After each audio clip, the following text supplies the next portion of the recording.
Blue Buffalo ringing the opening bell at the Nasdaq today. And we have the CEO, Kurt Schmidt, who has brought along a friend. Nice to see you here. Nice to see you. So you rang the bell to kick off a holiday adoption event that you're Yes. having. Tell us about that. Yeah, the Home for the Holidays is an event we've been doing with Helen Woodward since we joined with them a few years back. And last year we adopted over 1 million dogs, 1 million animals. Don't eat that, which dude. has been. She's enjoying eating my coat right now. And it's a great organization. Michael Arm's life story, in fact, is extremely inspiring. And it was a perfect fit for us. They're pet passionate people, and so are we at Blue. You are, and of course, there's almost a pet renaissance in this country, and people love their pets.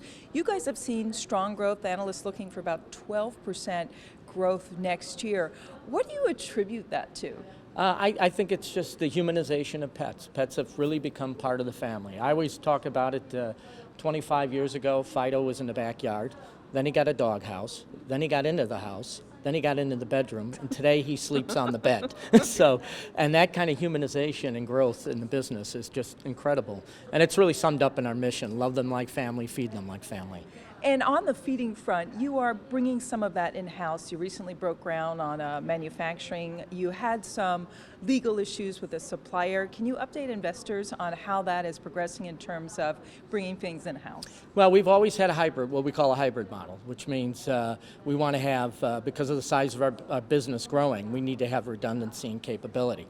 So we've already built our first factory, which is up and running for over about a year now.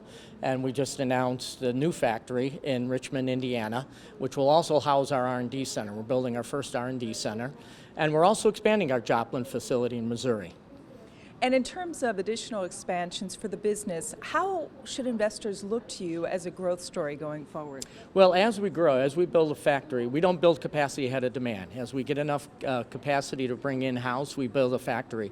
And every other additional volume goes to our co-manufacturers. And then we start to build up again, and then it comes time to build the next factory. So hopefully with a 10% per annum growth story, there'll be many more factories to come. What is the one worry that you have? It looks like the economy isn't a problem for you. Nobody is putting the dogs back in the backyard. So What's kind of the worry spot that you have to think about as you manage this company? Well, one of the wonderful things about the pet category is that it's been really recession-proof. So even in 08, 09, we were experiencing some of our biggest growth rates. People love their animals. There are 165 million pets in the U.S., and we have expansion plans. We're now in Japan and Mexico as we pursue that, and also we've now launched therapeutic products for the veterinary community. And wellness is a big category too in terms of humans. I'm wondering if you see in that growth strategy acquisition opportunities at all.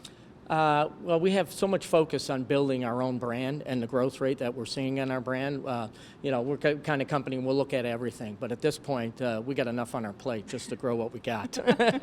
Now, you told me you have both dogs and cats. Yes, in the I do. dog versus cat war, do they come out even? The cats and dogs get along amazingly well. You wouldn't believe it. They sleep together, they have fun together.